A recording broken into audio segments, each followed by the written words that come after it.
Hello everybody and welcome back. We're officially into the top 50 of our countdown. But before we can get into that, I'm going to put a little bit of a recap up on screen just in case you missed episode 5. Now that everybody's caught up, let's send it back over to Passkey for our rules refresher of the episode. No two games from the same series unless they are drastically different. Examples again, 2D Mario versus 3D Mario, and side games are allowed, but per side game series, I can only have one entry. So I can't have two Mario parties, but I could have a Mario Kart and a Mario Party. And with that being said, that's gonna just about wrap up all I have to say in the intro, so let's just get right into the countdown. Number 50, Godzilla Destroy All Monsters Melee.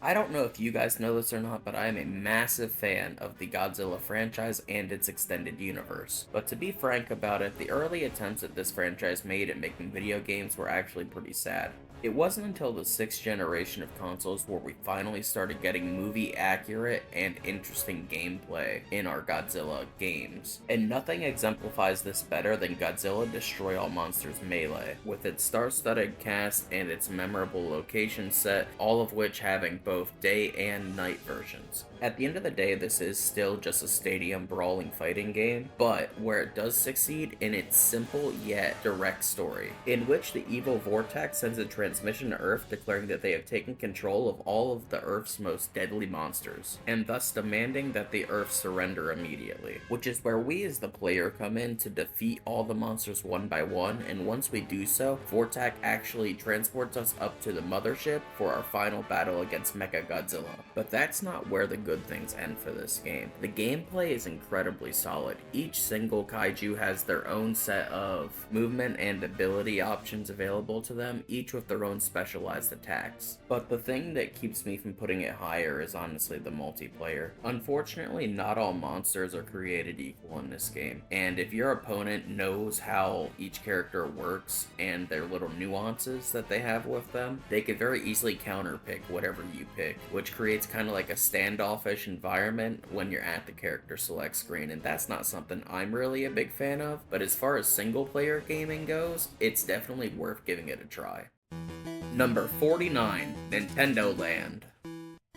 Nintendo Land is an interesting relic of Nintendo's history because it perfectly signifies the Wii U era as a whole. Some people may just write it off, assuming it's just a tech demo for the Wii U that was made available to consumers in the package, but it's so much more than that. It's a minigame collection with a customizable hub world and pseudo gacha mechanics to earn said items for the hub world. If even half of these minigames appeared in arcades rather than as a launch title on the Wii U, they would be critically acclaimed for their innovative gameplay and interesting ideologies. The only thing that holds this game back from being higher on this list for me is that many of the minigames in this set either have game modes or functionalities that are fully locked behind multiplayer, which isn't inherently a bad thing. However, as somebody who primarily plays games single player, it would be nice to have the option to play with a group of CPUs if I don't have fellow humans to play with. Which is weird because they did such a good job of all the single player games of making it so easy to just pass the gamepad over if somebody else wanted a turn to try it. I could only recommend this game if you planned on playing it multiplayer. Nothing against the single player games in this game, but they're only going to hold your attention for maybe an hour at the most. Number 48, Life is Strange. Life is Strange is a game that I really don't have that much to actually say about. It's a good narrative journey that has a good time rewind feature to it, and I think that's kind of why it stands out above others in its same genre. I really enjoyed things like the characters and the writing. However, I feel like it was very much drawn back by the ending, which I'm not going to spoil here just in case somebody actually wants to play the game. The best thing I can compare it to is the cultural phenomenon that was Game of Thrones a couple years ago, how everybody loved it, and then that last season killed every single bit of momentum it had. If you're playing it for the first time, you're gonna be fairly satisfied, but there is absolutely no replay value to this game whatsoever. Number 47, Puyo Puyo Tetris. I love Puyo Puyo. I like Tetris. I wasn't sure if I would like them mixed together because that sounds a little bit odd to me, but it worked. Even the game modes where you're switching back and forth between the two worked so well for me that I have over 500 hours between both entries in this series. The gameplay is addictive and the cast and characters are very cute. There's not really a big downside to this game like I've had with multiple others on this list. It's just that it's a very simple title, so I don't feel comfortable putting it any higher on the list. Number 46, Retro Bowl. I've been playing Retro Bowl ever since it first came out, and I've seen it evolve so far that it even has an NFL license now, which absolutely blows my mind. The gameplay is simple yet engaging, and I have played it so much that I am currently on year 85 of my Carolina Panthers rebuild. Anytime I don't have access to the internet, or I'm in a situation where I have to be on my phone for an extended period of time, this is always there to keep me company. You can knock out a season in just about an hour if you play efficiently, but after you've won a couple Retro Bowls, the game does kind of get a little bit stale, and the way I've gotten around it being absolutely boring for me is that I started doing challenges while I play, like I can only run the ball for an entire quarter, or I can only pass the ball for an entire game. But I understand that the average person isn't going to go and play to the same lengths that I have with this game, so if I wanted to recommend it casually, I would recommend playing up to around 5 seasons, then restarting a new team. Number 45, Shovel Knight.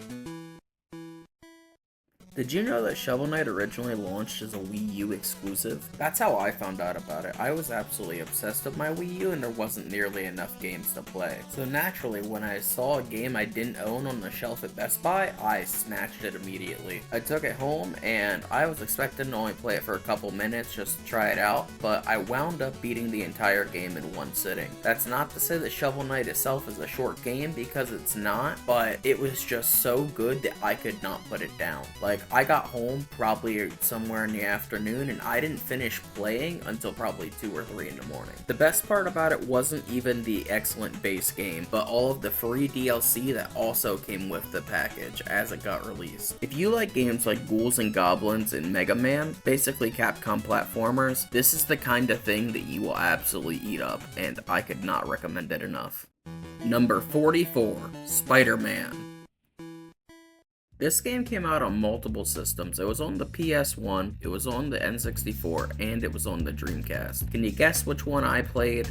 Of course it was the Dreamcast, why wouldn't it be? All biases aside, I have played it on all 3 consoles, but the Dreamcast version is just an entire step ahead of the rest. It has better visuals, better audio, and all the menu interfaces aren't crunchy looking. This is not similar to PS4 Spider-Man. This is not an open world game by any means. It is very structured level by level. You have very clear objectives. Whether you're evading a police helicopter, stopping a bank from being robbed, or fighting a boss, this game has variety but structure, and that is something that I really enjoy from it. The omission of content from easier difficulties in games is something that I really enjoy. One that does this really well is Clay Fighter 63 1/3, where you don't even get to fight Dr. Kiln if you play on the easiest difficulty. Spider-Man does the exact same thing, except it does it in a way that it's not noticeable. Spider-Man has a really unique way of doing this. They have a mode called Kid Mode, in which it takes all of the violent or explicit content and kinda lowers it down a little bit, pushes it to the back burner. You're not gonna see nearly as much of it here. Even though I don't have kids, that is a feature that I could greatly appreciate for those out there who do. But my only issue with this game is that it is a little bit on the short side. If you have a child that is into retro gaming, this might be one that you sit down and play for an afternoon with them. Especially with that Kid Mode edition in there, it's perfect for families.